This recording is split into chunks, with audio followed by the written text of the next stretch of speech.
really cold winter snow is dry like powder. So these are worn directly on the snow made from pressed wood.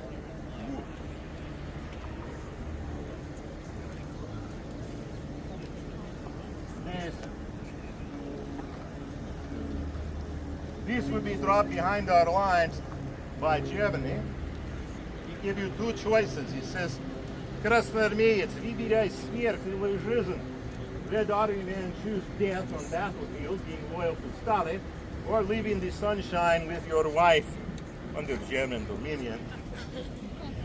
It says on the back many things, but it says, you do not need this piece of paper to surrender to us. They know if the political officer of Red Army see you with this, you probably get sent to Gulag or to Strafbad Female Battalion. So all you must do is walk the German line saying, Sticky Zinyu, bayonets to the earth. I am surrendering. Where the Germans say you will be receiving good treatments, but actually you will probably starve to death. When these show, after a bit in the war, a lot of the communists, the loyal communists, they die on the battlefield. Stalin must appeal to the Tsarist officers from the period of children who grow up inside Leningrad. 9-year-old boy choose Farage, German homeless like 8-year-old dad will be trained ready up.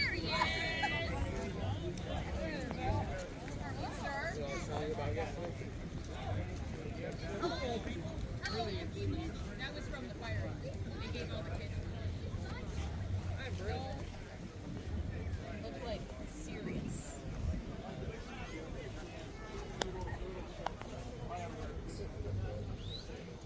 That's it. These, I think, photo of the countries at work. That in 2001. This is taken on the wall. Oh, okay. You want to check out the Jeep seat, Buff?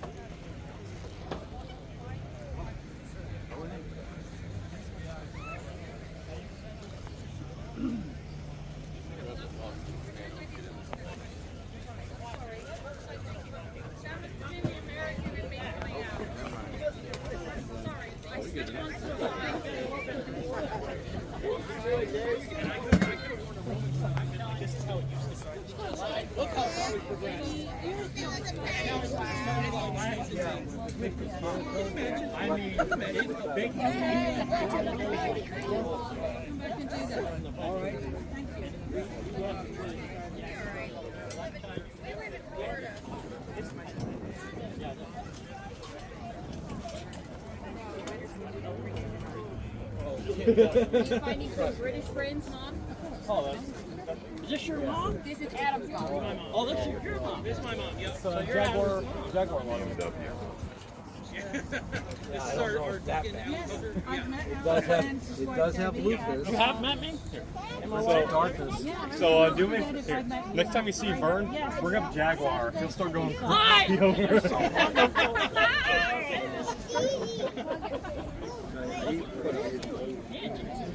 I walked up to him and he was like, hey, what do you think of Jaguar? You're like, jump. Adam, yeah! I know, complete and utter jump. Alan Huckford, my wife Debbie. Joe, how do you get the math mouse for the Joe?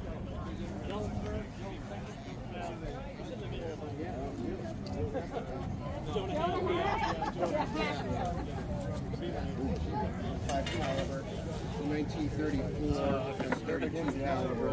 Here begins the Lignos. These were bought made right after World War I. This is the Walter PPK, Walter P38, the P38, and the Luger. These were the two sidearms that were manufactured. I mean, they couldn't do these were cheaper and easier to make. But considering this guy here, that took a 4 to 6 man crew. 4 just to move it, and then the other guys are basically carrying ammunition to you. I mean, it took 2 of us just this morning to move this gun shield. Just the shield alone. Just the shield. Wow. There has been many reports of British snipers shooting at that shield and bouncing right off. Oh, I can believe it. And It's a half-inch step. German machine gunners actually wore metal extra bit of armor on their helmets. And also a piece of armor on their chest. There's also reports of that. So we also got in on the Americans also got in on the bicycle deal, and the Brits. They had the paratrooper units would use foldable bikes. You would just undo 2 things on it, and the bike would literally fold up, and then they could strap it on their back. And the Brits have literally jumped out of the planes with them, with the bicycles strapped to them. The Americans didn't want to do it. They were like, "No way, Jose!" They were just like, and they were literally kicking them out the window on the planes as they were getting ready to go over to Germany. Like, I'm not jumping with this thing. 11th Panzer. American companies, particularly Columbia Bicycle, had made a paratrooper version of it, but they were also using the British version from BSA, right? And there was, I don't like that. There's like, tink, out they go. And then meanwhile, the Brits, when they land with it, they can just open up their bike and jump on it. So paratroopers are pedaling away and going. The Americans are like, The reenactment this year. and you see all the British paratroopers are like, with their little bell, they're like, having a good time. So they kind of, in some ways, regretted it, but mostly for Americans, we used a lot of bicycles on Army Air Corps air bases for the crews to get around, and the people that serve the you got anybody seen Master area? No, that's a great talk about the 73 bombs.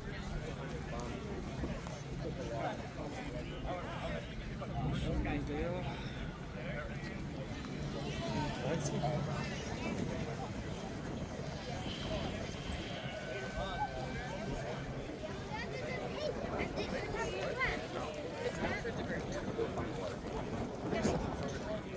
Something's gonna happen at 11, so we don't want to.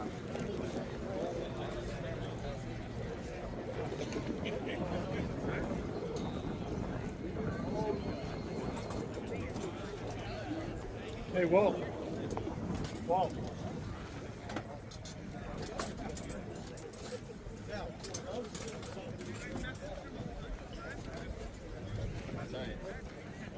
You should climb in there and get the driver's seat. Yeah, not a problem at all.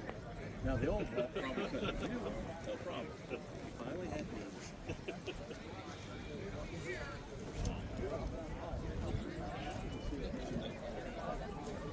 They're gonna him when he's standing on his seat. He's up even higher. He's going to do it. What time is it? Reenactment. Pretty cool. Go take care of this young gentleman. There you go. If you would, shamelessly plugging ourselves, if you would like to vote for us, they are having a competition for best vehicle. This must display separate. But we are number 1 on the list. If you make a picture of that QR code.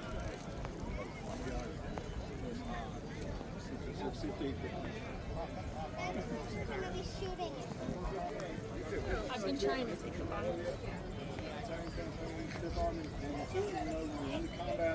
He was in country before, but he went into combat in October '43, and was a forward observer for 81 and 60 crew, and was on a half track that had a 50 on it. So he had pretty much everything you need. You got your BAR? BAR there, a couple Garans, there's an Italian carbine back there, the 30 cal carbine as well.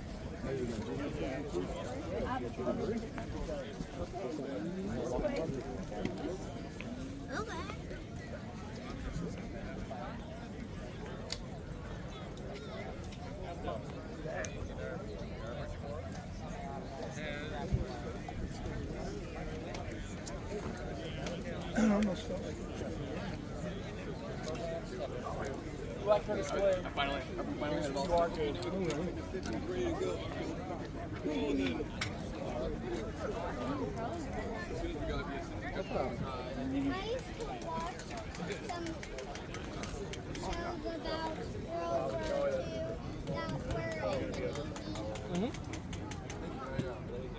He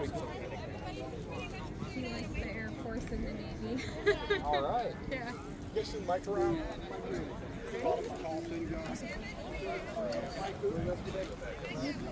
Let's see what you're doing here. She's going to get upset because these are the ones I brought for her. I brought these. But she knows. She'll put them on. The farther up you get, the less loud.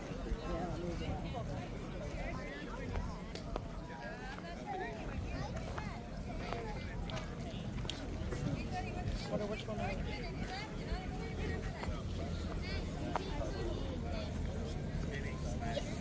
That's mainly most of they safety, except for the Washington Airport. They flew planes around the country as the one. Other than that, sometimes Red Cross when overseas. That's more. That depends. And then the nursing floor most definitely when overseas. There's some rarities, no, but most. Of course. Thank you.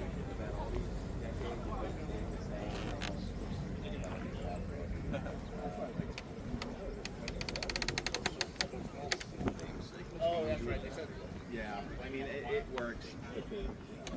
You can never make everybody happy. Congress, but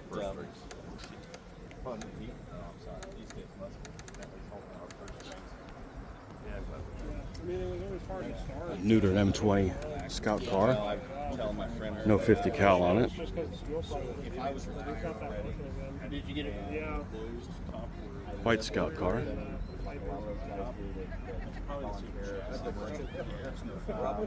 Yeah, I've met Rob and his wife, and a couple of years ago, my in-laws are here. Oh, yeah? Yeah, I'm gonna go walk around with them and show them around. I think we're getting ready for the salute fire. Yeah, So. I'm gonna go pull them back. Alright. I'll see you around. I'll see you around. There he is. There he is. So we walked in.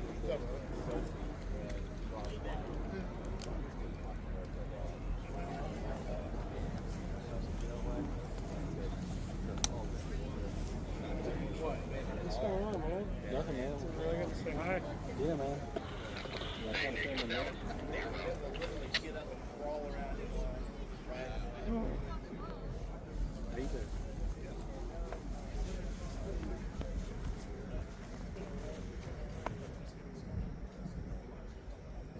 Yeah, Thursday morning we got out here. It's some long days. This is a reproduction, isn't it? It's post-war. Yeah. Czechoslovakian. Yeah. They used them after the war. This is built after the war, but it's very similar to the Yeah. Somebody make sure they got the right color Dunkelgelb on it. Yeah, yeah. I'm a modeler, so okay. and war gamer, so I'm, you know. Yeah, you know a little bit about I know a bit about it. So, all these gonna drive around, or most of them? Sure, all of them. But So that way you can hear them. Yeah, That's yeah. something you don't get to see, you know. Yeah. Most of them.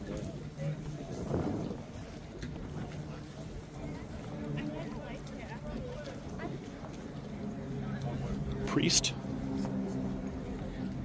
Sir, we got a salute fire going on. I need you on the other Oh. side of the road. Folks, other side of the road, please. Just be natural. We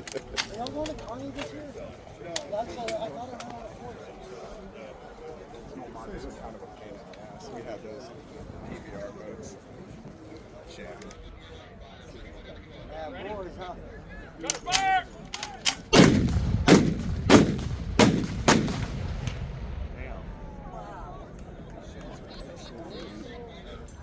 Who needs a defibrillator?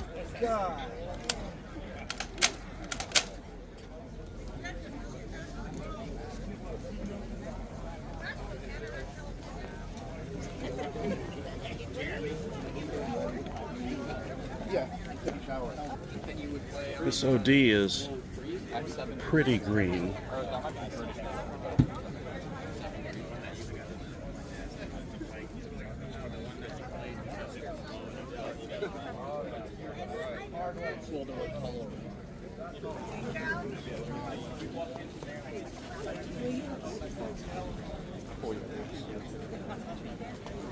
Yeah, I know.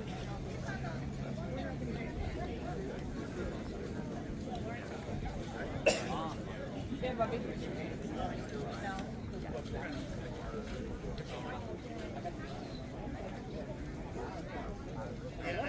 I'm not walking.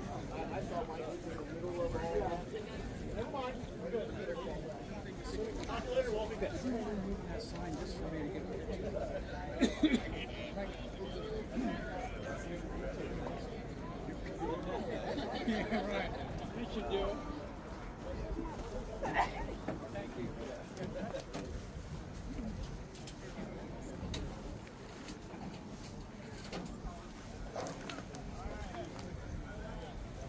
Why do you have your glasses?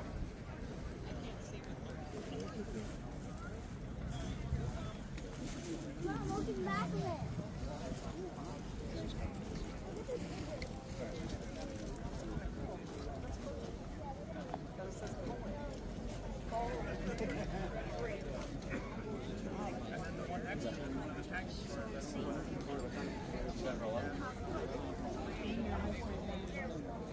This one a Jackson? Yep, M36 Jackson. And the 90 doesn't look much bigger than the 76 from here. Well, it is. From here. It is a 90. Yep, and trust my loaders, it's a lot bigger than the 76. Yeah, you. I don't know where they are, but somewhere around here we actually have all the shells, and the 90, it's A lot longer, It's a lot more brass. well, the 76 is a lot longer than the 75 even, but the 90, oh, it's the big boy. Persian, correct? Okay. Hellcat. M18. Persian. Yep. Yes.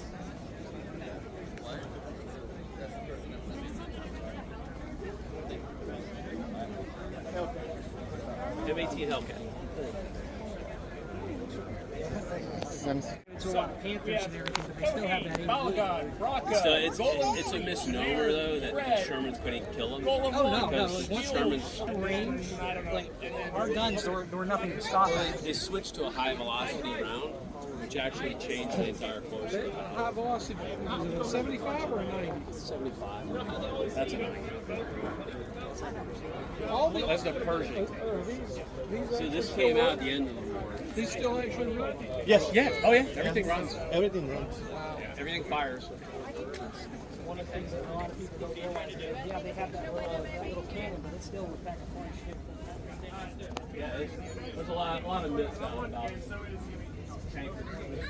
Tank battles weren't fought over like too much fury. As much as I like the movie, we all know it's bad.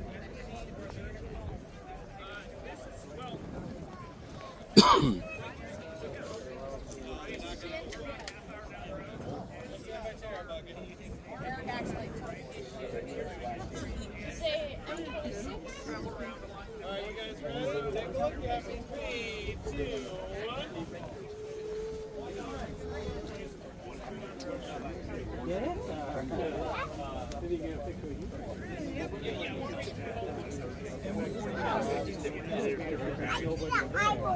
Go ahead. Go to your I think eyeball too. The eyeballs?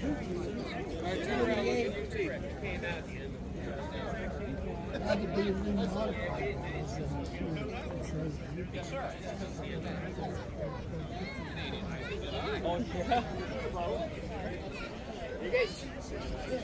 Sherman 105 with the late suspension.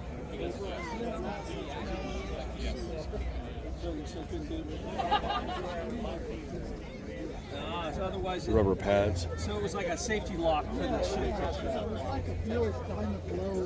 Okay.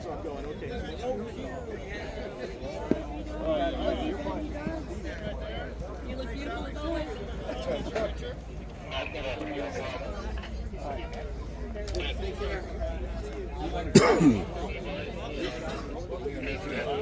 These two want to do it as well.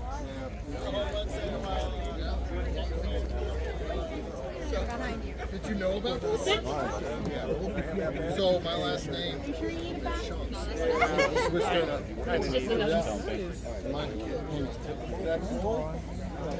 Anybody else? Sam, you want to go drive today? Me too. You want the helmet? Okay. There you go. All right, stand right here. Okay, it's a little heavy, so. Ready? It was his birthday yesterday. How you doing, sir? Hey, how are you? Pretty good. Thanks for coming out. So, be right back. We're going to go get some. You guys do any other events other than this one? Yeah, we do a Where couple at? here in Florida and a couple out-of-staters. Are you guys the same guys that do the Zephyr Hills stuff? Okay. Yeah, that's us too. Yeah, I wanted to go to that with my daughter, but it didn't work out. So I believe we'll most likely do it again next year, so we'll catch you then as well. all these are in running order. All of them. Cool.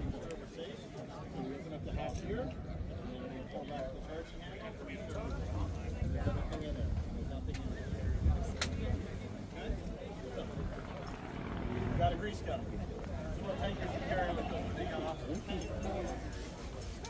Not as heavy as that. Hey, bud, what are these gas? You look so comfortable. This is what, M4A3? I am comfy. This is the M4A3? This one? Yes. All right. Are these gas? I think this young lady wants to try. Do you? You want the helmet? Do you have any shells? All out, sorry. Okay. There'll be a bunch more after the battle. All right. Show me go cool. Yeah, there you go. Put your war face on. Nice. Your war face always looks Now, do you want to hold that shell? It's a little heavy. Oh, we can invite those two. We can all watch it. They can sit on the floor. Oh, yeah.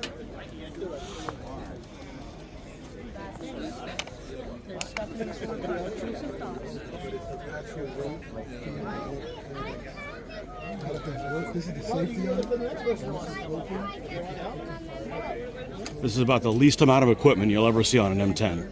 Yeah. And they're always all gypsy caravaned up with stuff. Yeah, so just for transport reasons, when we tow them up here, we don't.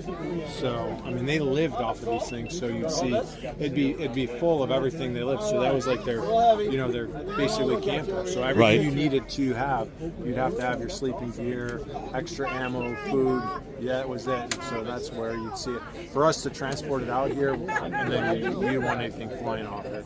So, I mean, some shows we will, but this is so intensive with so much equipment out here, we can't load everything up. Where's home for most of this equipment? It's about a half hour away. Oh, okay. That makes sense why you do it here. Yes, sir. Okay.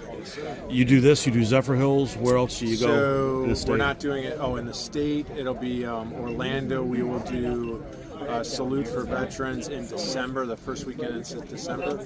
And if you go to WW2armor.org or our Facebook page, you'll see our schedule throughout the year. So we have 3 major events, and those are the 3. We go out of state. We're going to Illinois. We normally do D-Day. We're not doing D-Day in Ohio this year. And then is there another out of state? I think that's our only out of state this year for this contingent. We'll end the year in December in Orlando. So, but we'll bring some of the collection changes. Today's the show the majority of the collection. It's all one owner. So this is all his collection on this thing. Awesome. That's pretty cool. Yeah, I'm a war gamer and armor modeler, and I have a YouTube channel every morning, and I work on my stuff and nice. all that stuff. So So you guys will be on there. I told them we're coming here. It'll be so. great to see at 2 o'clock. We're going to go and do our mock battle. Okay. So that's the biggest thing. Like our owner, he says, listen, I've been blessed in life. So this is my blessing to give back to the public. And so it's cool to come to a museum and you see this. Even in a museum, you can't do this. You can't feel. Right. You can't get as close. We're going to start them up. You're going to see them move. These are fully operational tanks. So we're going to be out we're going to be firing blanks, of course. So we'll be out. You'll hear the engine roar. You'll feel the shock wave. It's. I take it you guys reload your own ammo. We have an armor. We Oh, right. have our own armor. You can't just go to the store and buy, hey, only 76 millimeter rounds. So they hold the proper licenses through the ATF for all that. Right. And so we have one of our main armorers. He's out there in the field now. It's such a large collection that there's full-time mechanics, welders. You have to have special licenses to weld on actual armor. So it's I think they have 10 to 14 full-time employees, and then Wow. I think And we all have this is one owner? one owner. And so then we'll have 30 to 40 volunteers that come in and help, man the equipment. And so it's kind of cool. I'd want to be the guy to make sure this is the right shade olive drab. Right, so we do have a painter. We have a full-time painter. Yeah. So he'll paint, and it's crazy because throughout the year, the war years, the shade actually did change. Correct. Yep. So you know all about that. I know, yeah. Yeah, this is, I want to say this is the later one that has a little bit more green. And it's there was a flat one. The early war year was like flat, like Almost, dull. a lot of brown in Yes, it. a lot of brown. So it was a little darker. If you look at one of our bunk trucks back in the camp back there, it was just painted, and that's kind of, I think, the late war. It's more of a glossy look to where it's like that. But this is an amazing experience. And then you got the stuff like in the 1970s or whatever. Some of the stuff in Camp Blaney is that stuff that's really, really brown. Yes. Very, very brown color. So. And you're the guy that knows that all about it. Well, I want to get it right, or I want to get it as right as you can. So I got a couple of these to build, and I haven't done it yet. I got to buy little accessories and stuff because that's it. I like doing American armor. I like doing Russian armor because it's American. Well, you give it a lot of personality. You get them a nickname. Yes. You get, if you want to just spray them green and be done, yeah, that's not like how. You said, there's certain events we'll go to, but this is such a manpower intensive event. We can't pack it with all the bags. We do have sandbags and things like that, and we would do that when we bring out maybe 3 pieces to an event where you could add more of your stuff. But then also we're up and down on it, and so you don't want a tripping hazard for us going Right. up and down. And then, So what's the purpose of these big bolts on the side of it? I was told these are called bosses, and these are to put armor plaqué on here. So Okay. you could add additional armor because this is not very thick armor because this is basically a tank destroyer. It's not an armored. It's not a tank, so it's a tank destroyer. So your armor is very thin on the sides. So this was the bolt-on additional piece of armor. That's one thing. Is that standard issue? Those little Yep. clevises? So these are like footman loops. Okay. And so that's for you to attach like any of your bags. So Like you'd that hang stuff right there, your Yep. bedrolls. Yep. So your bedroll, Okay. any type of bag, anything you're going to carry, musette bag, additional equipment bags. That was all to loop in and hang on. And that's rarely shown on a model. Yeah. Rarely. Yep. So that is absolutely, and if you walk around, so the Jeeps are like that. I mean, anywhere they could attach anything. Think about it. So when they went out in the field, this is kind of what they lived in. So you had to take everything with you. So your food, extra ammo, any type of gear you would need additionally to be in the field. Canvas, camouflage, anything, it would be strapped to your tank, and that's what you said. The famous word is a gypsy wagon. It'd be packed down, and that's where it'd be. Right. And this is the basic hull of this is based on a Sherman? Yes. Okay. Yep. The early Sherman. It's the early Sherman Okay. because it is the horizontal and not, or this is vertical and not horizontal. So if you look at our other one down the line there, you're going to see, because the shock in here is going to go up and down to where the other ones are going to be horizontal. And rubber covered tracks everywhere. Yes. That's So they came in various steel. We've just put new tracks. I don't know if this one came with new. We retracked 3 vehicles. So with the rubber tracks, but there was steel tracks. There was various patterns. Even the Canadians had a different pattern. So the people that put tracks on this probably don't want to hear any shit from people that build models with separate link tracks. Yes. Really small, Yeah, right? so I mean, there's no sweating involved in that. It took 10 of our guys, a tractor. I mean, you have sledgehammers. I mean, it's an all-day event, and you're going to build it into like 4 to 6 pieces. It comes, and you're going to build a whole track. You're going to pop the track. you're going to lay down the track in front of it, and then it's going to be pulled onto the track, and then it's going to be pulled over the back, and then connected together. It's super manpower intensive. I mean, think about it back in the day. They didn't have, if you look at our long tom, we have a couple wrenches over there. They're probably over 100 pounds each. And so that thing would crew man 12 to 14 people on the long tom. And so everything on that is heavy. And think about it. You're coming out of the Depression. Most of your youth back then were 140 pounds, if not less. They were malnutrition. Nutrition wasn't a really big thing, so they were picking up huge pieces. I mean, one of the rounds that goes, it's 95 pounds. Goes 14 miles, and if you look at it, it's just amazing to think that's why there was a crew of them, but everything was heavy, and that's what they carried. I mean, look at this, everything's big, bulky, heavy stuff. And all the suspension and stuff like that on the American tanks was the easiest to work on of everybody else. That's one of the key designs. You could be struck here, you could just unbolt it, pop it off in the field, and put another one right on there. Go. Very cool. And that's why, everyone says German armor, so great, so great. German armor had some good armor, like thickness and for standoff distances. They could fire a lot further, and their guns were larger. But if you can't get that tank to the battle, it doesn't matter. These were mechanically sound, where they could be worked on, changed out, engine packs completely put in the field, pulled and put in the field, and you're back in the fight. I was saying on my show that. And I don't exactly know what the right off the bat what the life on some of these engines are, but you take a German engine that's in a Panzer III or something like that. They invade Russia, and there's no Russians that go to the border. You got to change the engine out before you make it from Moscow. The longevity of things just isn't what we're used to now. It was like, and I don't quote me on this, and I might be wrong. It was only like 10, 12 miles. It was very short before there'd be a mechanical problem. Where they could run miles and miles and miles, and if there was an issue, it's just mechanically easy to replace and put in and go. I mean, easy to the terms of where a maintenance crew could come out, replace it, get it out, massive parts, and we had massive parts to just throw back on and get you back in the fight.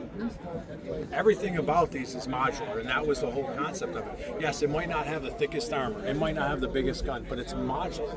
And people always say, well, German tanks, their armor was better and their guns were better. You have to think, the United States of America was a whole ocean away. We had to build it to be able to load it onto a ship and move it over here. Towards the end of the war, the German tanks were so big they couldn't even go across bridges. The bridges were failing. So all that is taken into concept by engineers in the United States. And then for the transport, you have to put it on that ship, and then you have to be able to get it a whole continent away. So there's a whole bunch of... And it couldn't go certain widths because they don't fit on railroad cars and things like that. Yes, so there's certain tracks on German tanks. They had to take them off, and they were put on the tank just for transport on the railroad car, and then they were taken off, and the other tracks were put back on. So... yes, we did not have the biggest, baddest tank necessarily in the early part of the war, but then we have the M26 that's down there. At the end of the war, that was considered a heavy I just finished reading a book by the famous gunner of that. Clarence. Yeah, I just finished. Spearhead. Yeah, I just finished reading that on Audible. Great book. Me too. Excellent, excellent book. And go to YouTube, type in the Battle of Cologne. Amazing. There was a camera on... the footage of that cameraman is on there? Yes. Okay. Unbelievable.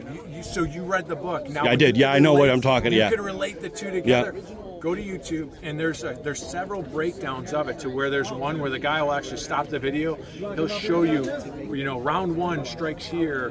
He'll tell you that there's a Sherman that actually creeps up around the corner, and he's angling on a tank, and he's creeping out, and boom, they're waiting, so they knock him out, and then you see the commander come off the back. And I need you to rescue me. Yeah, absolutely. And his leg is severed off from the inside, and he actually tumbles off the back. And he dies right there. That's his last moments of life. But it's an excellent breakdown. So then he's knocked out. the hidden. I think it's a Panther. I'm not exact. I think it's a Panther tank. So now they know the position. So Eagle 7, I think it is. With, I think so. Yeah, Eagle 7. He comes around. He's able to angle and find a way up to where he engages him, and that's on video. It's amazing to see. When you see the round strike through the armor, it goes straight through, and you'll see a bright white hole. It's black and white, and that's how hot it is inside the That was a Panther that he was fighting, yeah. And the guy that he met was in a Panzer IV. Yes. And where he was talking about part of the building fell and he couldn't open his hatch. Yep. Yeah, that's a cool book. That was very tactical stuff. And watch the YouTube video. It's great. And there's several of them, but that's very rare footage of an actual tank on tank, and especially with the 26, which is new to the theater. Correct. Yeah. Yes. All right. Yeah. Absolutely.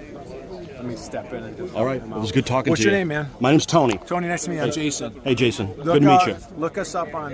If you look at our Facebook page, we have one, and we have a website, and that'll list all our vehicles. It'll the members and things about the collection. Awesome. Yeah. Nice Absolutely. meeting you. Nice to meet you. Thanks man. for the talk. Have a great day.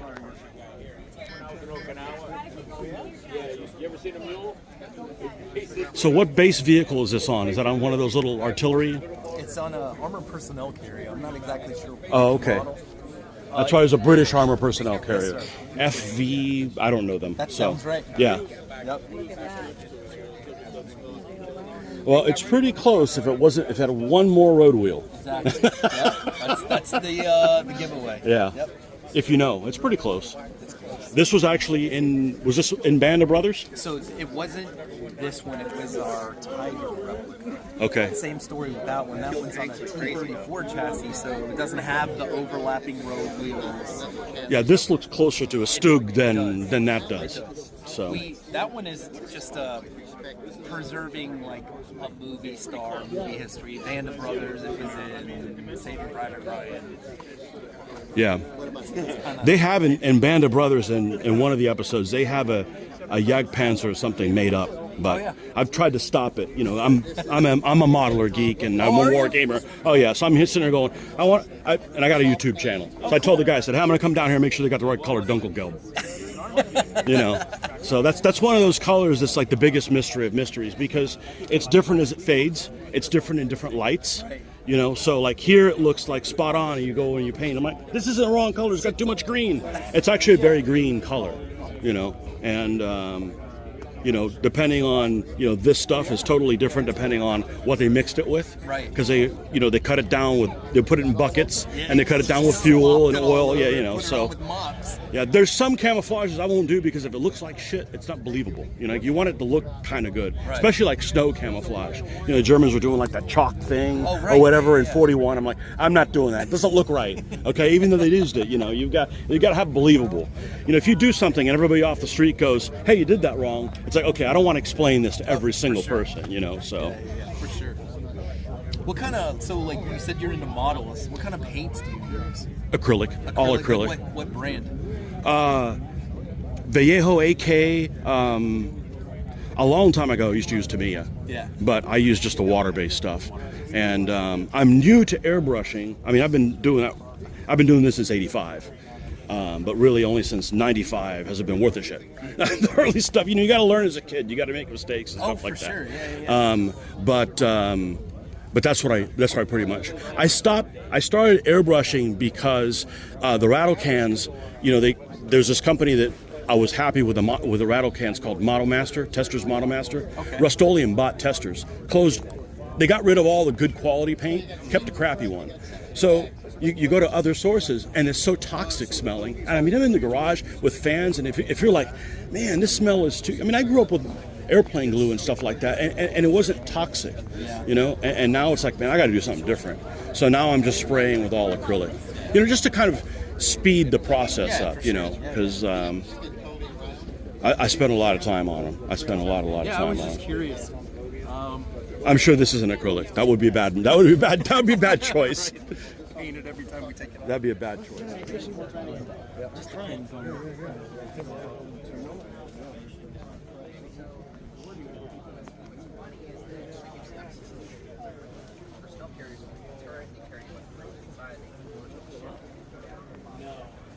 You don't have to WW2? I don't drive. The crane on top is for. That's a lot of wheels. You know, like the M1's tank. What does it get from that? Because there's all extra weight in the back, so that keeps our nose up. But when that launches up, 10 miles a gallon? Way less. Way less. 5 gallons. When it's snowed, that crane sticks up the back like that. So they carry like 500 gallons. So they can go. It's a scary thing. Actually, But it always comes back up. saw the jerry cans here. See what kind of flavors they come in. Let's see, we're in Europe and stuff. What do the gas tank is on these?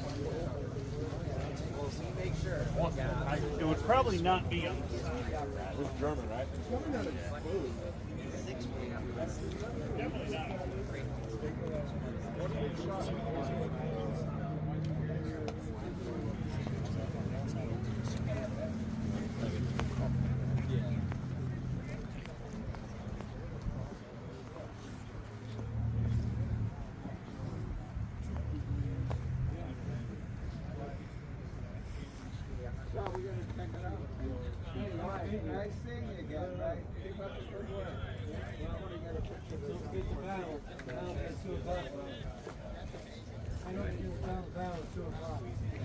Yeah, we plan to be.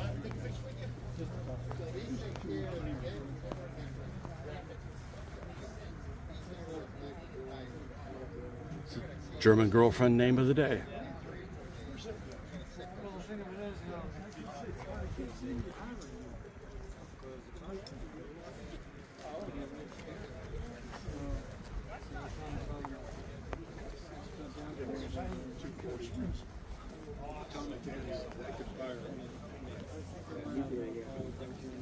Okay.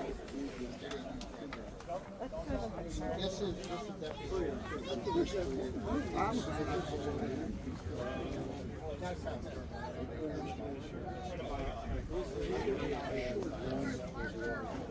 Because this was actually based off of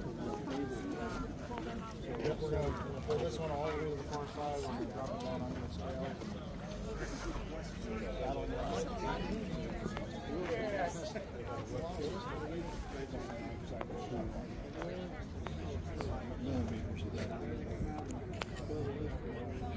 Yeah. Enjoy it. Thank you. Thank you guys for coming out. Was this one of the ones that was firing a little while ago? Yep. Would have been the loudest one, wouldn't it? It was the very last one. Oh. And at 2 o'clock you'll be here. You'll make some more of those shell holes out there. The 88 will be down at that end, and we're down at this end, and we're going to be shooting at each other. Which is funny because in real life that's point blank range. Doesn't look like it, but. Yeah, I can do 14.7 miles with a 300-yard killing radius. Did they always get pulled by these prime movers, or were there other movers that used them? We had the high-speed tractor, and then we also had the M7.5 Mack tractor. Okay, so a deuce and a half wouldn't pull this. You need more. You need more torque than that. Yeah. And Bob likes the Mack truck better, but we blew the front axle out of it, so. Probably rides smoother, doesn't it? Yes. This is 2-part ammo, right? Oh, the original one would be 2-part ammo. Yes. So you put your projectile in, bags of black powder, igniter bag, and then you have similar to a shotgun shell for the primer. And all that needs to be done in 10 seconds? We can do around in about every 20 to 25 seconds with a good crew. Very cool.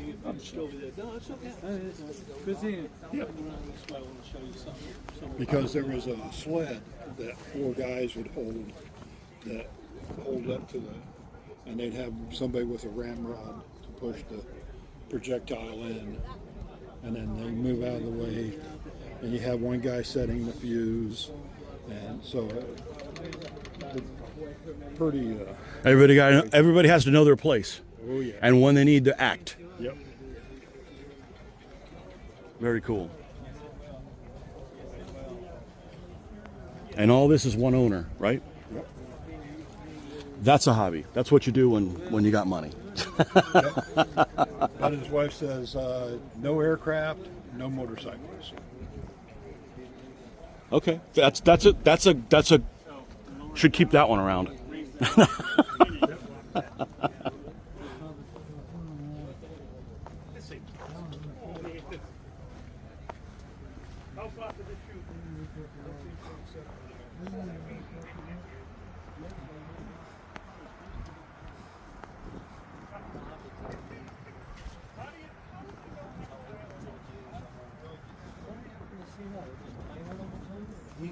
He's a professional model builder.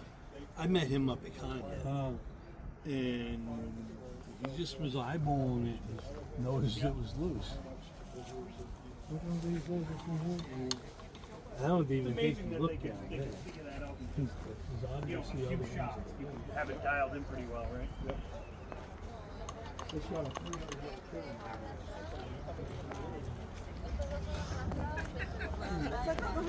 Close enough. Close enough. 300 yards. It's 3 football field. Not this show. There's a show that used to have over the days. Oh yeah.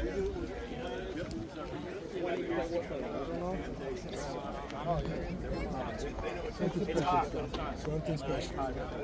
You have a good one. Thank you guys. Hey, Rob. Start rotating folks through for chow. Oh, let's walk this way. We don't walk that way. I don't want to get in the way of their picture. Here, let me see your sticker. I want to take a picture of your sticker. That's awesome. They're so good. But the M10s were the true first tank destroyers. Because they were the answer to like Germany bigger Panthers, and they actually hunted Panthers and Tigers in World War II. We'll save if we don't know. Until the Jackson came along, they needed an answer for a bigger cannon. Enter the 90 mil. Yep. They fought along the M10s as well. Yes, it is. The M10s served throughout the entire war. Yeah, there's not many M10s left. No, they're not. But that one's the only. Sometimes, but this is the M4A1, and then you got the 76 W. This is the wet series. That's an M4A1. Yes. This is that's the.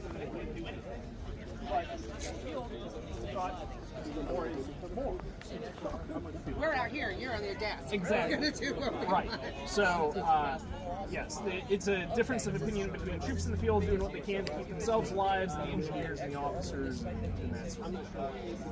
So that's why the wood's there. But it's it also kind of like makes it look like Fury in the movie. Yeah, we all definitely. Hey, there's more up here, bud.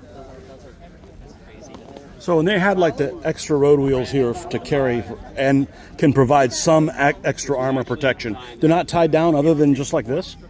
Yeah, I think that one's loose. Wow. Yeah. Yeah, and you do see those in different places on different vehicles.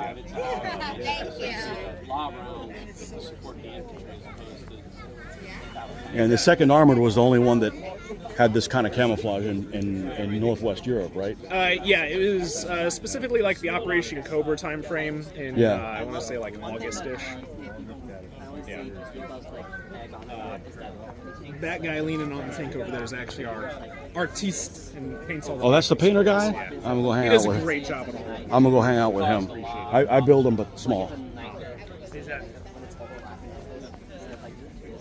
If they have an issue with one wheel, they have to take all the other wheels off.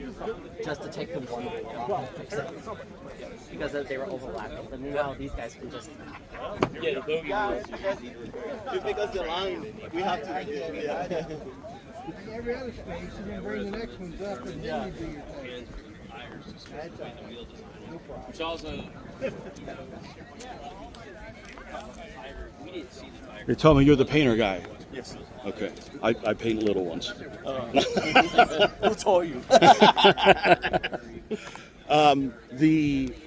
Is there a rhyme or reason to why sometimes the nicknames they put on the vehicles, why sometimes they use stencils and sometimes they use freehand?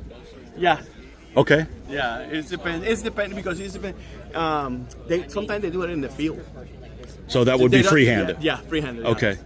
If you're coming from, like if they're in, kind of like a base station or something like that, they do it with stencil.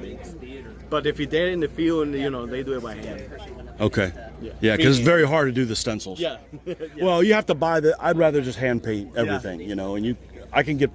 It can look good. It just doesn't look like a stencil. I'm not good with that, but before we have an employee, he moved to another state, but he do it freehands everything.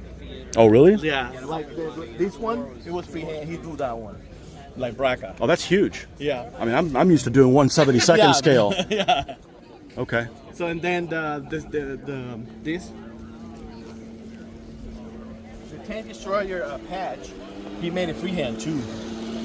Oh, there you go. That's some. And was the original one freehand? It was. It's supposed to be. It was supposed to be a freehand, but then before they put a sticker, but when I paint it again, he do it by hand, and it looked better to me. Right. Yeah. The only thing I don't dare do by hand is the stars, because you gotta. I can do the German crosses by hand. I figured out a way to do it. Yeah. But the stars is it's too difficult. You got to go back and clean it up, clean up the line and all that. And this is the olive drab that they used later in the war. Mm-hmm. Okay. Yeah. Which is more green. Yeah. Okay. Now, one of the paint manufacturers I use that does an olive drab, they had one, and then they changed it to a different one, and this one looks like the one they changed it to, and the original one is. They used to call it brown violet. Yeah, it was more darker. Yeah, and so I use them both. Yeah. But the other one's like, man, it's holy. If I ever run out of this stuff, I gotta, mix it myself. Yeah, this one come out like that because this one get restored in Netherlands. Okay. And then when they send it, he got the darker green, and then I painted this one last year because it was the last one with that color. And everything was like the same color, so I painted last year. That's why they look like clean and everything, because the same I painted it's not being used. And they have one of them that, well, there might be more than one that broke the code of, whatever unit it's in. Like if it's C company, all the names would start with C. There's one of them that has a different name on it. Yeah. Is there a reason for that, or? No, I don't know. Okay. It's gold. I know nobody's supposed to know that. Yeah, I actually like doing American armor because people think it's boring, and it can be if you make it boring. Yeah. But you get nicknames. You get to put. The only thing I'm not a fan of the armor division markings. But hey, we didn't decide how to do that, right? Yeah. Would have made them a little bit more interesting. Yeah. But other than that, you can put all the equipment on it and stuff. Before and back then they put the name of the crew too. Oh, really? Yeah. So they had to repaint too many of them. Yeah. Probably kind of demoralizing. Yeah. Yeah, and I was talking to one of the other guys. One thing that's never on armor models is those little hooks.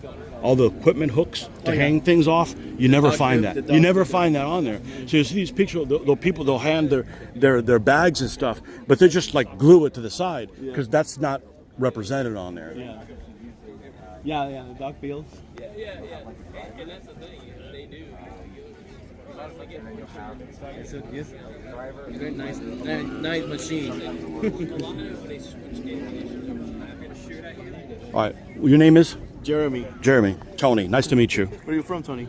Gainesville. I used to live in Gainesville. From natural, like? Oh yeah, I'm from Florida. Oh, Florida. Yeah, from Florida. This is the first one of these I've been to. But I'm an armor modeler, miniature war gamer, all that kind of stuff. I have a YouTube channel where I do all of my painting live. Just it's a social thing. I used to live with my one of my ex-co-workers. He got an accident and he got quadriplegic, and he loved to do that.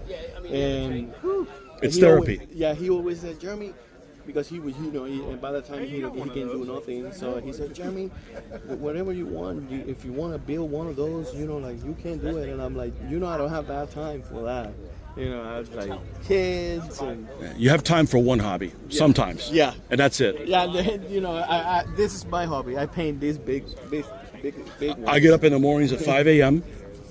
and do my hobby for an hour before I go to work, or every day, or on the weekends. Sometimes, if my wife's gone, I've done a 10-hour stint. All live. It's just because it's social. You talk to people about World War II stuff. Hey, did you watch this movie? Watch the other thing, and stories and things that you hear, and it's pretty cool. I just finished the book that's the Clarence. I just finished that one on Audible. That's a pretty good book. I don't have one of those yet. That's pretty late war. Yeah, and it's funny how one of the things that people complain about the Sherman is that it's tall. And yeah, even this one's it's squatty. Yeah. But it also means you can see farther. Mm-hmm. So there's a plus and a minus to everything. Yeah. Pros and cons. Well, it's nice meeting you, Jeremy. Nice to meet you too. Take care. Take care. Thank you for coming too.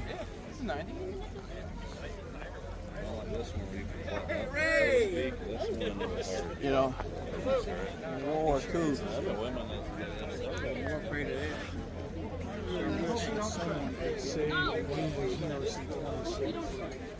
That's usually the fastest way out. But for like the Shermans, the best way to climb up on those is This is my own. That's good. Here, you get it. Oh, I get pen. Nice. Reagan, you want to come in, love? Just great. Of course I'm going to vote for you. Appreciate it, Mike. And after all the traffic, I don't think I'm going to be around to stay around for reenactment. So it's some kind of a Humber armored car. That gives it away. It looked like a Marmon Harrington too. Well, no. Humber was a car manufacturer in England, Mm-hmm. and when the war started, government called on all the manufacturers to help out. And they did, and they went through different stages. Basically, it was a big car with armor plating, and then they decided it wasn't a good idea to have it open on top, so then they put the armor around the top. Then eventually they put the cupola up there with a machine gun. Does the boys actually work?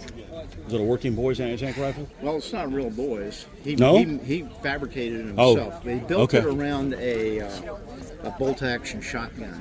So we use shotgun blanks. Oh, okay. So that made it shoot, make a noise, and puff out smoke.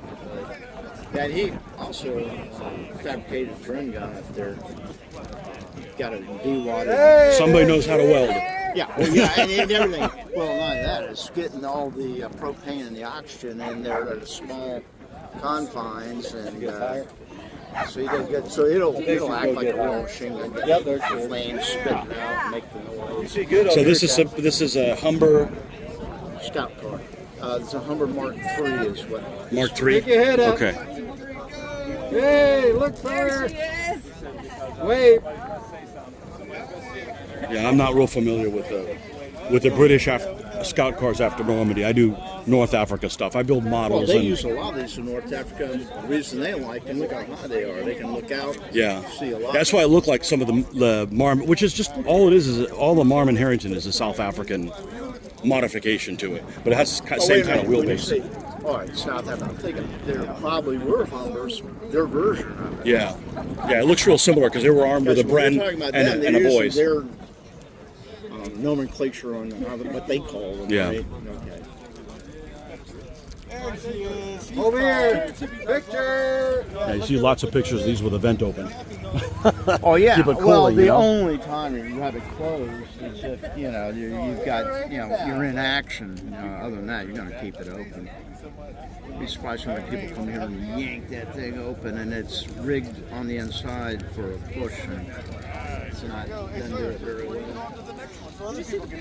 So you do a lot of stuff for South Africa, or? No, I do a lot of one of the things I'm doing right now is a bunch of stuff for Operation Crusader. So it's like November 1941. Oh, really? Yeah. Okay. So I do British and Africa Corps for that. I mean, I don't do Reenactment. I just build them little, and we play war games with them. And you learn history along the way. Yeah. You know. Yeah. South Africa's got quite a military history to it. Yeah, a lot of the armored car regiments were South African. Well, I'll tell you one thing. These guys are damn good fighters, man. Oof. Swings over, swinging high, and knock the breath out. They took, they made their own armored cars later in the 60s and probably the late 50s, but they're the first ones to use the V hull. Okay. So when a IED blows, the blast goes out this way. Oh, saved a lot of lives, man. Nothing to catch it, just deflects it away. They nailed it down when they started, developing their own armored cars.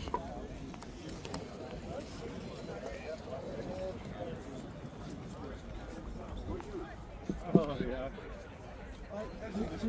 My friend tell you we did this.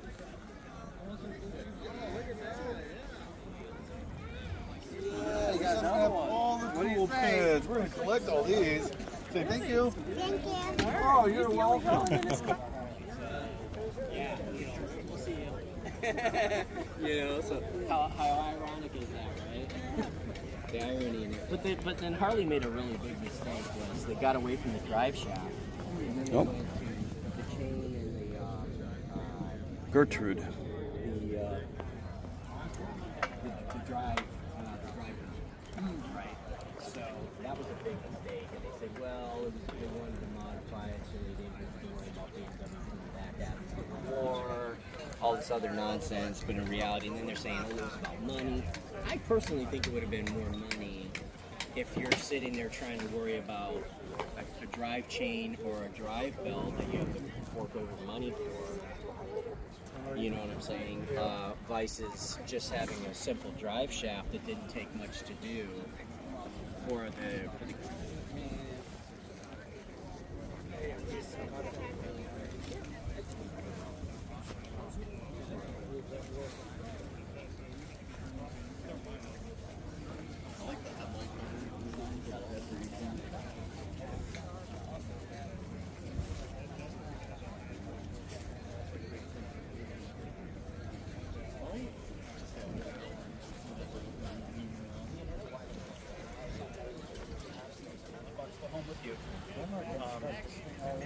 This is a bar soap from the back in the day.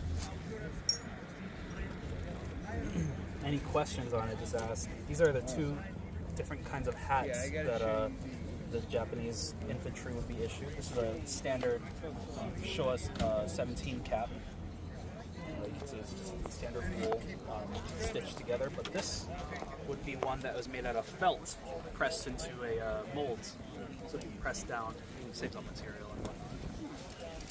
Is that the difference between the two temperatures? No, I think it's just production, because they both have the same ventilation holes on the top. Something to get it out faster.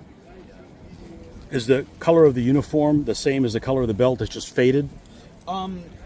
In some cases, yeah, but I think that most of the time this is like a good. Like his is slightly darker. It would be normally the same color? Yeah, it was just a matter of just fading in the conditions. And yeah, like slightly different colors maybe. Okay. But, yeah, usually your trousers would be lighter colored than your tunic. Oh, is that right? Because you're not always wearing the tunic out in the sun. Okay, fair enough. Well, thank you. Yeah, of course. Thank you very much. How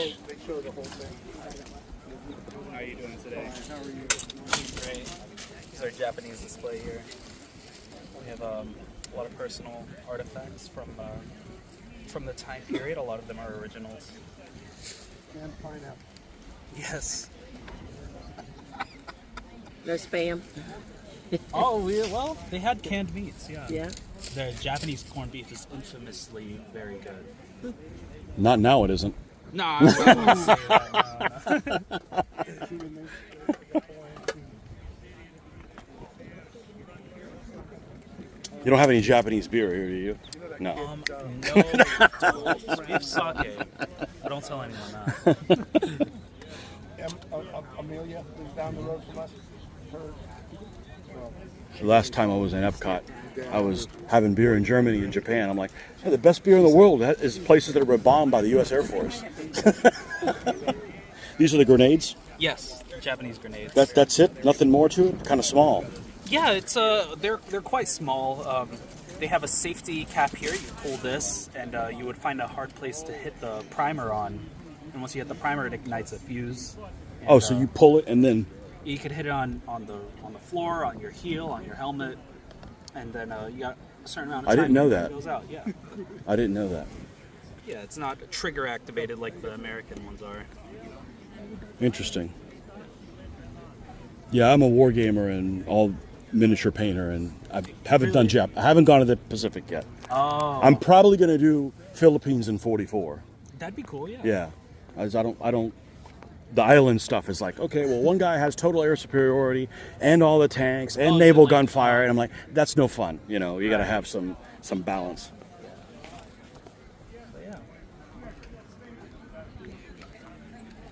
Yeah, they're pretty.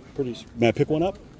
Sure. I won't pull the pin on it. Oh, it's Just okay. hey, it's safe that way, right? Yeah, it's safer that way. Too safe. They're Okay. props, so. So you would actually have to hit the brass part, or you have to get something that would hit the inside there. You once you pull this pin, this little brass top cover Okay, pops out. and then it looks like a little nozzle or something like that, and that's what Yeah. you'd have to beat on something. Okay. And do the Japanese have that's a defensive grenade? Do the Japanese have any offensive grenades? Yeah, like mortar grenades. No, like so for instance, the potato masher, the German potato masher, that's an offensive grenade. It doesn't have a lot of shrapnel. It's more like a flashbang. Right. I mean, it's got shrapnel too, but these little cuts. That's what makes it. It makes it splinter in a bunch of different pieces. Did the Japanese have a smooth grenade? I don't believe so. No. Okay. As far as I know, I could be wrong, but from what I know, not really. It was mainly these, and then dischargers for the mortars. Like Okay. Smoke grenades. The knee mortars that aren't really Yes. fired from the knee. Yes, exactly. Yeah. How's it going? Good. I like that jacket. It's very nice. Thank you. Very nice. This is our Japanese display here. Thank you. Of course. Thank you. Figure 44. It is the first successful assault rifle introduced for military service. It uses the 7.92 Hertz intermediate cartridge with a auto semi and safe. It also has a 30-round magazine. The STG would later influence the infamous or famous AK-47. Fire when ready.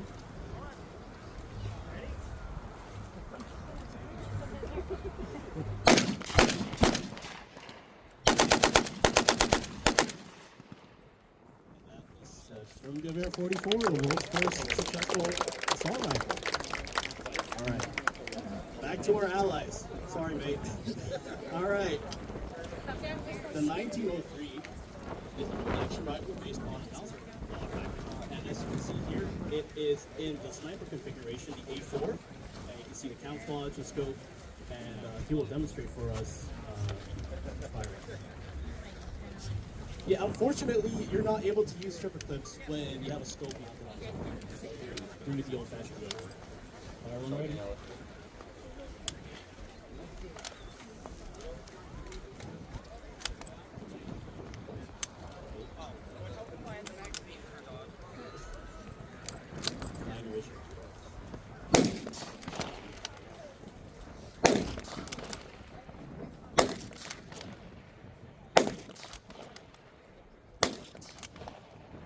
Is the Springfield.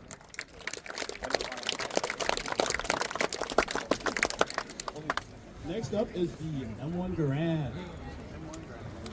The M1 Garand is the first standard issue semi-automatic rifle in the world, which replaced the M1903 Springfield.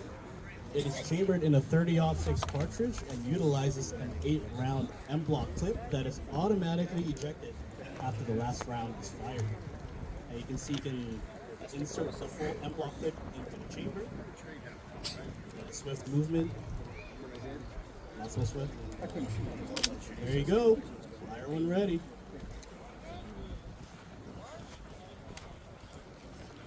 There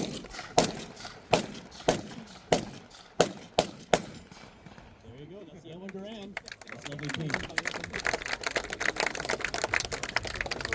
Next up is the M1 Thompson, colloquially known as a Tommy gun.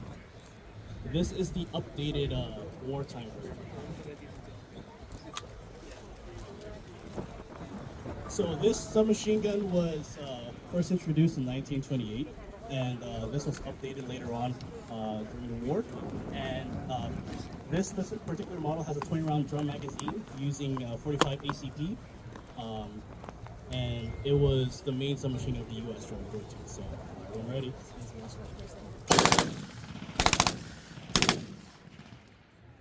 You can see that the 20-round magazine doesn't go on for too long, but it packs a punch. It's 45 ACP, so let's give him another hand. Next up, we have some really interesting attachments for our standard issue rifle. So we have an M7 grenade launcher.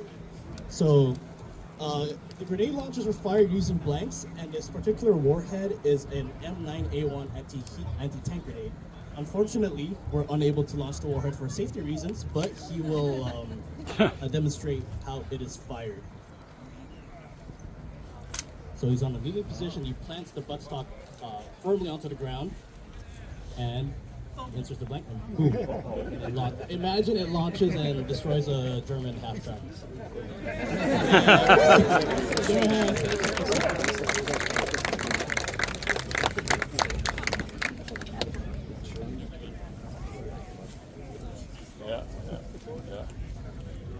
And we also had the M1 carbine with the grenade launcher attachment as well, and these were chambered in 30 carbine. Right. And then you can see the little box magazine, handy little box magazine. Insert it into the chamber. And these were very popular with squad leaders, drivers, you name it. Fire when ready.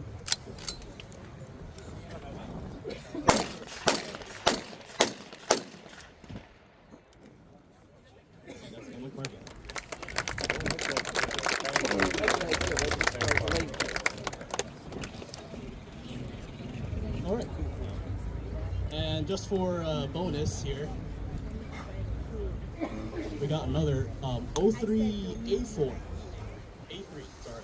And it is an updated version of the Springfield from the World War I version, which has rear sights, while the World War I version would have sight just in front of the chamber. And you can see this one also has a grenade launcher attachment, so they love putting grenade launchers on. Insert the clip, and fire when ready.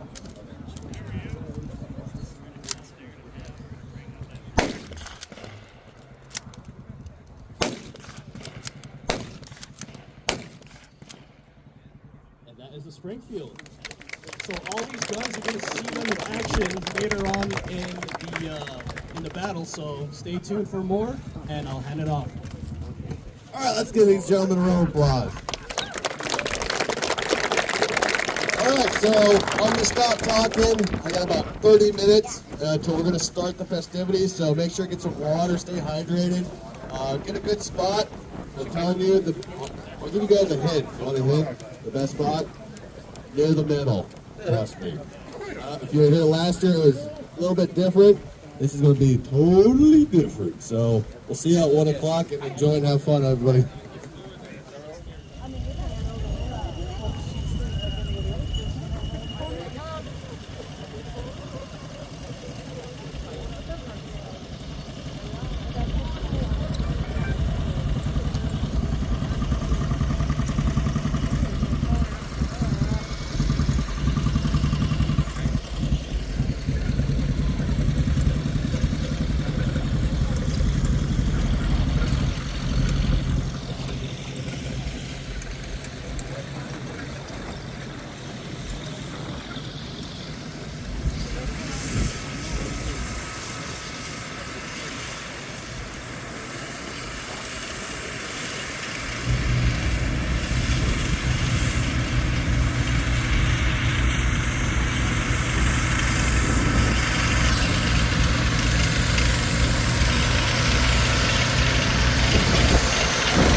successful German armored vehicle. It wasn't even crewed by tankers. It was crewed by artillerymen because it was an artillery gun. So throughout World War II, that vehicle right there, not that one, but in general, destroyed over 40,000 Allied armored vehicles. That Sherman that's heading down there, has anybody seen the movie Fury? Yeah, I don't want to raise my hand either. Alright, so a little bit of history of that tank, we call it Golem. Before we had it in our museum, it was in California. And there was this guy named Brad Pitt, Shiloh of Lucy or whatever, and another guy that was Fury. That was supposed to be Fury. And that's the tank that they trained on in California for the movie. The guys that were in that movie Fury took it very seriously. Shiloh of Bluff was being pulled on the teeth. Alright, so, but when the filmmakers decided to film Fury in Europe, the previous owner said, well, my tank's not going to England. Go talk to them because they have a lot of tanks in England. If you've never been to the Covington Tank Museum in England, it is phenomenal. The second Sherman you see, so there was 10 different variants of the Sherman throughout World War II, between 1942 and 1945, because the U.S. and the Allies, the British, the Commonwealth, all the Allied forces were continuously adapting to the battlefield. Now, why didn't we get this faster? Why didn't we get that faster? Well, you got to remember, we have two big ponds on either side of the United States and Canada called the Atlantic and the Pacific.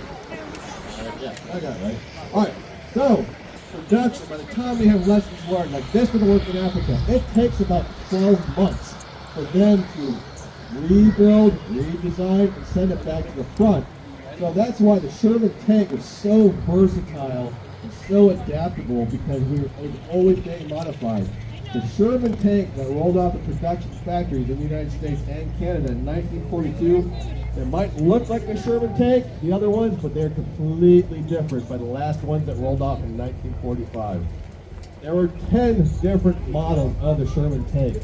And the Sherman was not a great tank. No tank is a great tank. There's always good tanks, not great tanks, because they always have downfalls. When we were in North Africa, when we first deployed the Shermans, actually to the British and the Commonwealth forces, they were the first ones to have the Sherman. When a tank gets hit, your ammunition is often exposed. It would cause fires. So in the Sherman initially, just like all the German tanks, the Russian tanks, the Japanese tanks, everybody's tanks, the ammunition is exposed inside the tanks. Now, when it got hit by an anti-tank gun or another tank, those ammunitions would cook off, causing a fire. Not the gasoline engine that the History Channel tells you, trust me. Alright, it's because of the ammunition. So after North Africa, we quickly learned we got to move that ammunition somewhere to prevent fires. So in North Africa, the Sherman brewed up approximately 82% when penetrated. German tanks were about the same as well. And number one rule of armored warfare, you keep shooting the enemy tank until she burns. Does anybody know why? Alright, go ahead, try and yell. I'll try and come over there. Alright, so let's go. So he said the only way to confirm a kill. So a tank can be repaired. After the battle's over, you can bring out your recovery team. Any mechanics in the house? I'm sure there is. Alright, mechanics are the backbone to all of us because they keep our cars running, right? Or they keep their own running when they're selfish. But in the military, it's the same way. So you can refurbish a tank, you bring it back to your assembly area or your rear echelon area, you get your maintenance team, your welders, you get it back running. Now, if the tank burns, what happens to metal and fire? It goes bad. You can't reuse the tank. So that is a lesson in armored warfare. You keep shooting that enemy tank until she burns. The only other way you can take a tank out of action completely is where the turret, the top part that moves, meets with the hull, the bottom part. It's called your turret ring. If you take out the turret ring, you can't fix that tank. It's going to go back to the factory. Well, you can't ship our tanks when we're in North Africa, the Mediterranean, France, all over the world. Because again, we got the Pacific and the Atlantic. So that's why you see different Sherman tanks down there. And our crews will tell you all about them. They love their tanks. Let's see. All right, so one piece that is not going to make the parade because they're already in position way down there, you see that monster of an artillery piece. That is your M2 155mm heavy artillery gun called the Long Tom. Because it's long, right? I mean, geez, look at that thing. That's going to be very loud. I'm going to tell you that right now. So, that Long Tom down there, crewed by 12 crew members, fire a 100-pound projectile. That's the bullet, right? The projectile, 14 miles away. Now, World War II, up until really the last 20 years, when computers came around and calculators, right? You had to do math. So kids, this is an important lesson. Math is very important, especially if you go in the artillery, because artillery is all about math. Because they don't know where they're shooting. They're getting called by a guy like me on the radio. I need fire at this grade coordinate, blah, blah, blah, blah, blah. There's a whole process. They have to figure out where I am. I have to tell them where I am so they don't shoot the heck out of me. Then I got to tell them where I want them to put the fire. They're 10 miles behind the front lines. They can't see what I want to shoot at. So they're elevating the gun. They're making their adjustments. They're doing the math to figure out how to get that 100-pound projectile up over my guys, or our guys, and onto the enemy. So, kids, math, very important. All right, so now, I'm going to pass it back to Jim. So we close out, what the heck happened with Operation Dynamite? Yeah, what did happen with Operation Dynamite? Well, it started late at night on the 11th of May with a huge artillery barrage of about 1,600 guns firing down on 8th Army sector. So how it was aligned was that you had 8th Army now had taken over the casino sector. Then you had US 5th Army from the other side of, so there's a stretch of about 5 miles between casino on the kind of northeastern side and the mountains of the other side of the Liri Valley on the other side, on the southwestern side. And then from the mountains on the southwestern side of the Liri Valley right down to the coast, it's about 15 miles, 12 miles, something like that. That's where you've got the French, the FEC, or the CEF, the Corps Expeditionaire Française, and then you've got US 2 Corps, so American divisions, 85th and the 88th Division.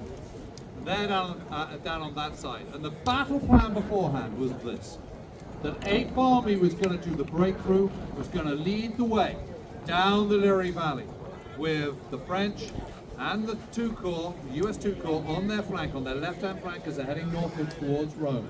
Mountains bordered their right-hand flank all the way, so there was no kind of plan to go through the mountains or anything. They were going to just go straight down the Liri Valley. Then at a certain point when they pushed 10th Army, German 10th Army, which was arrayed against them on the Gustav line, this defensive position running across the leg of Italy, but with its strongest point around Cassino in the Liri Valley, when they pushed the German 10th Army back at a certain point, that was when 6th Corps, US 6th Corps, but a combined British-American force, was going to break out of the Anzio bridgehead, strike across in a northeasterly direction towards the Via Casalina, the same road that hugs the mountains, that goes through Cassino, kind of, 40 miles to the south. And they were going to cut the Via Casalina at a place called Valmontone, which is only about 20 miles south of Rome, and stop the Germans from escaping down the Via Casalina to Rome and beyond, and so blocking them off and effectively catching them in a huge great net. That was the battle plan, but it didn't turn out as everyone expected, because battle plans never do. They never survive the first engagement. And what happens is that the British 8th Army, full of Canadians and Brits and so on, and Poles, don't forget the 2 Polish Corps, they're there as well, they don't make an advancement as quickly as the French on their left and the Americans of 2 Corps, the 88th and 85th Divisions on their left flank. And they push out further down the mountains. And so actually at a critical moment when 6th Corps is going to break out of the Anzio bridgehead, not a single German soldier is retreating down the Via Casalina. They're disappearing to the northeast through the mountains. And it's at this point, when they break out on the 23rd of May, they make pretty good progress out of Anzio. And then on the 26th of May, Mark Clark, the 5th Army commander, makes a big decision. He decides that rather than sending the bulk of his now very, very enlarged force out of Anzio all the way to Valmontone, he's only going to send a little bit there, and the rest of it are going to turn left and go straight up into the Auburn Hills, because up on the Auburn Hills is the German 14th Army. And he has been roundly criticized for this ever since. But I can tell you, having stood where 6th Corps would have broken out of Anzio, in that valley below the Auburn Hills, if I'd been Mark Clark, I'd have done exactly the same thing. Why? Because you don't want a German army on your left-hand flank looking down on you from the hills as you're advancing in a northeasterly direction. So in other words, the 6th Corps is breaking out this way, and they've got the Germans overlooking them on their left-hand side. And you don't want that, so he turns and faces them instead. And in the process, they get completely destroyed. So 14th Army gets destroyed, 10th Army partially gets away, and Rome falls on the 4th of June, and Mark Clark is able to kind of move in triumph on the 5th of June. Personally, I don't really understand the criticism, because it was at that point the greatest Allied victory in the Western theatre, European theatre of war up until that point. Of course, as everyone knows, the next day, 6th of June, was D-Day, and Italy got rather forgotten about. But it was, make no mistake, an amazing victory, brilliantly executed, not exactly as everyone had planned out in the original battle plan for Operation Diadem, but a huge success anyway. German 14th Army absolutely trounced, the 10th Army badly mauled, and all the momentum and success is now suddenly with the Allies after a very, very difficult winter of 43-44. Thank you, Jim. Yeah. All right, give me 1 minute. All right, so ladies and gentlemen, my good friend Sparky is walking down the line with hearing protection. He's got a big neon yellow shirt. If you want to know the story of why he's nicknamed Sparky, it's quite an amazing story. Yeah, I'm calling you out, Sparky. All right, but here it is. All right, but no, phenomenal. His books are amazing. You've written like one book, right? Maybe a couple more than that. Yeah, 1 or 2. All right, plus him and a good friend of ours, Al Murray. He's an awesome British comedian. If you've never watched Al Murray, he's freaking hilarious. That took a lot to say freaking, because I'm trying to be good. I got told to be good. All right, so, but we have Waze podcast. You can watch, listen to it everywhere pretty much. And you can see us on YouTube. We have a channel called World War II Walking the Ground. Yeah, so make sure to check them out. If you love World War II history, honestly, it's the best place to go. Every week they're pushing something out. Hey, Jim, you got a battle to go to. Don't forget your helmet. Jim, the pop. The sting pop. All right, let's wish him a good luck. Hopefully he makes it up so we need him. Cheerio! Hip, hip, cheerio! Hey, that's pretty good. They're looking at each other. Who's going to make the first move?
If you look to your left, you can see their armored infantry being called in to start the counterattack.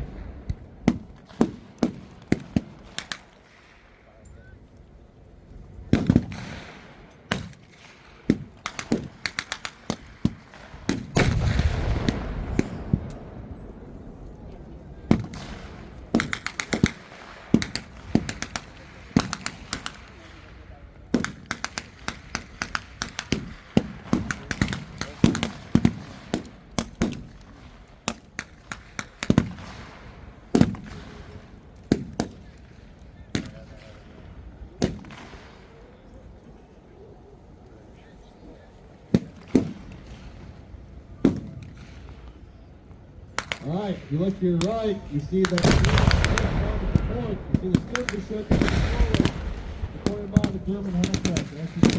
SG251.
Gotta love their spirit.